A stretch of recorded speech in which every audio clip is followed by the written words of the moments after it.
ئێران لە لێواری کەوتندا ئیلامیەکان بوونەتە سەرڕمی شۆڕشەکە. دوو هەفتەیە دانیشتوانی تەواوی شارەکان یاران بە دروشمی بڕوخێت ڕژێمی سێدارا ڕژاونەتە سەر شەقامەکان و بە تەواوی حکوومەت و دەسەڵات و ڕژێمەکەیان بە چۆکداهێناوە.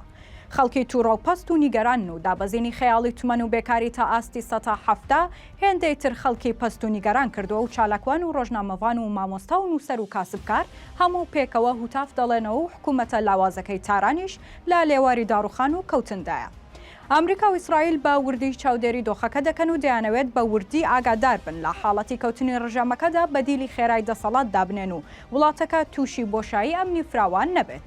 لە چەندان شار خەڵکی شەهیدیاندا و سەدان بریندار و هەزاران کەس لەلایەن لایەنە ئەمنیەکانی حکوومەتەوە ڕفێنراون و دابەزینی نرخی نەوت و بەرزبوونەوەی کاڵا و نەمانی شتومەک و خۆراک لە شارەکان هێندەی تر داڕمانی بەهای تومەن ئاگری زیاتری ناڕەزایەتیەکان دەدەن و خەڵکی شەو ڕۆژیان خستۆتە سەریەک و سۆشیال میدیا و میدیا جیهانیەکان بە تەواوی بوونەتە وێنەی خەڵکە ناڕازیەکە. خەڵکی کوردی ئیلام و ناوچەکە بە تەواوی بوونەتە ڕۆژەفی میدیاکان. چەندان شەهید و سەدان بریندار وایان کردووە کە خەڵکی پۆل برژێنە سەر شەقامەکان و بە دەنگی بەرز هاوار بکەن بۆ ئازادی.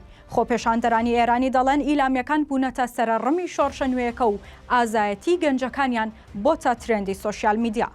لە نێو جەرگەی ئاڵۆزیەکانی ئێراندا ناوی ڕەزاشای پەهلەوی بەردەوام بەرگوێ دەکەوێت کە ئەمە خەڵکی کردووە بە دوو بەرەوە بە جۆرێک بەرێک لەگەڵ هاتنەوەی کوڕیشای ئێرانە بۆ سەرتەختی بەڕێوەبردننی وڵاتەکە و بەشەکەی تری دەڵێن نەشا و نەدەسەڵاتی سێدارە بەڵکو خودموختاری.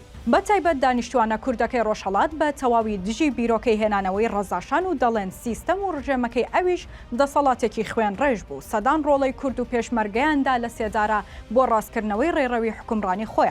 هەر بۆیان نامانەوێت و ئەوەی ئێمە داوای دەکەین خودموختاری و فیدراڵیەتە و خۆمان بەڕێوە دەبین. ڕژێمی مەلاکان بەتایبەت لەم ڕۆژانەدا لە ژێرگوشار و فشارێکی گەورەی نێودەوڵەتیدایە و هیچ پشتیوان و پشتگیریەکی گەورەی نێودەوڵەتی نەماوە.